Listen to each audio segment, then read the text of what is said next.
नमस्कार. काही गोष्टी असतात ज्या आपल्या मनात कायमच्या घर करून बसतात, त्यातल्या त्यात भयकथा. आज आपण अशाच एका छोट्याशा पण अंगावर काटा आणणाऱ्या कथेची चिरफाड करणार आहोत. आपल्याला नक्की भीती वाटते तरी कशाची, आणि एखादी साधी गोष्ट इतकी अस्वस्थ कशी करू शकते? चला शोधूया. कथेची सुरुवातच होते एका वाक्याने जे आपलं लक्ष वेधून घेतं. ही गोष्ट खरी आहे आणि आजही मला झोपू देत नाही. बघा, हे फक्त एक वाक्य नाहीये, हा एक सापळा आहे. खरे आहे असं ऐकताच आपलं मन एकदम सतर्क होतं आणि मग पुढे जे काही घडणार आहे ते जास्त खरं वाटायला लागतं, नाही का?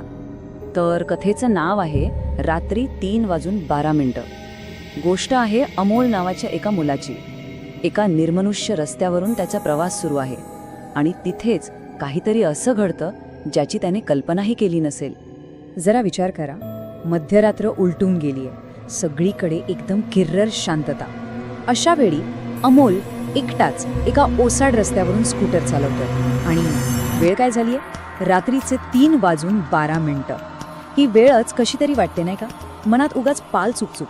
आणि त्याच क्षणी रस्त्याच्या बरोबर मधोमध एक बाई उभी, पांढरी साडी, केस चेहऱ्यावर. आता सांगा, धोक्याची घंटा वाजायला अजून काय हवं? अमोल बिचारा माणुसकी म्हणून तिला लिफ्ट देतो आणि ती बाई एक शब्दही न बोलता शांतपणे त्याच्या मागे बसते. खरं तर हाच तो क्षण आहे जेव्हा अमोलने नकळतपणे एका भयानक अनुभवासाठी दार उघडलं होतं. स्कूटर पुढे जाते आणि सहजच अमोलची नजर आरशावर जाते आणि तिथे कोणीच नाही. त्याचं तर काळीजच थांबलं असेल. तो घाबरत चाचरतच विचारतो, ताई, आरशात तुम्ही दिसत नाहीयेत? त्याला कळून चुकलं होतं की आता काहीतरी खूप मोठं आणि भयंकर घडणार आहे. आणि मग त्या कथेला मिळतं ते वळण, जो सगळ्यात मोठा धक्का आहे.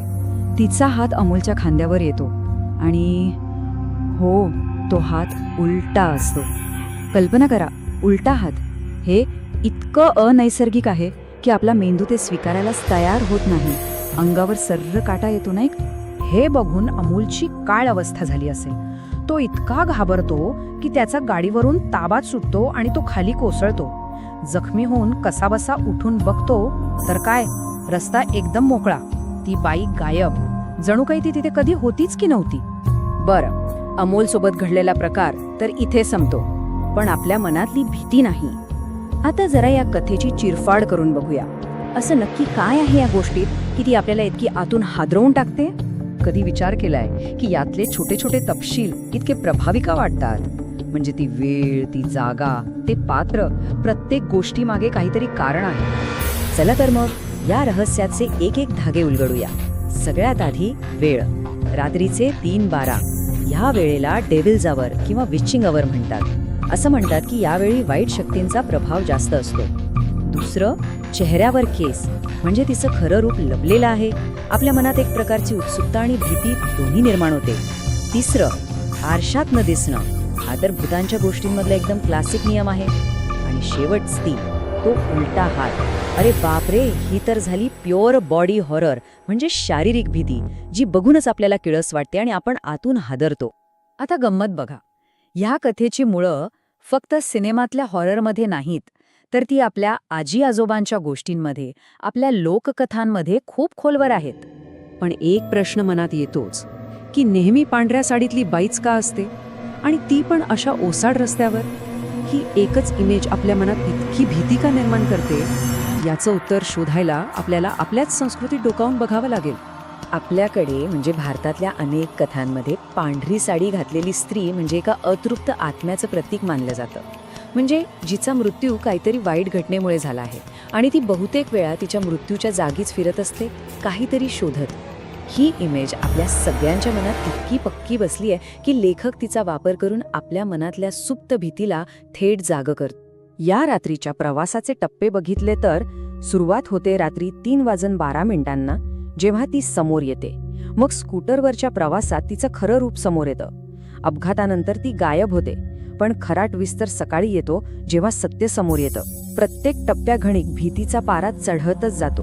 कोणत्याही हॉरर स्टोरीचा सगळ्यात महत्त्वाचा भाग कुठला असेल तर तो म्हणजे तिचा शेवट. आणि या कथेचा शेवट असा आहे जो मनात कायमचा राहतो आणि रात्रीची झोप उडवतो. दुसऱ्या दिवशी सकाळी गावातले एक आजोबा अमोलला जे सांगतात त्याने तर पायाखालची जमीनच सरकते. ते म्हणतात, ती बाई, अरे ती तर 5 वर्षांपूर्वी इथेच मेली आहे. झालं, हे एकच वाक्य अमोलच्या अनुभवावर शिक्कामोर्तब करतं आणि आपली भीती 100 पटीने वाढवतं. म्हणजे बघा, ही गोष्ट अमोल वाचला म्हणून संपत नाही. ती एका भयानक लूपमध्ये अडकते. हे चक्र सांगतं की हा खेळ अजून संपलेला नाहीये, तो त्या रस्त्यावर अजूनही सुरू आहे. खरंच, कोणत्याही भूताच्या गोष्टीचा सगळ्यात जास्त त्रासदायक भाग कोणता असतो? जे घडलं ते, की ते भूत अजूनही तिथेच आहे ही जाणीव. आणि ही कथा नेमक्या याच विचारावर संपते. शेवटचं वाक्य आहे, ती अजूनही लिफ्ट मागते. या एका वाक्यामुळे ही गोष्ट फक्त अमोलची उरत नाही, ती त्या रस्त्यावरून जाणाऱ्या कुणाचीही होऊ शकते. आणि हाच विचार सगळ्यात जास्त घाबरवणार आहे की पुढचा नंबर कोणाचा असेल.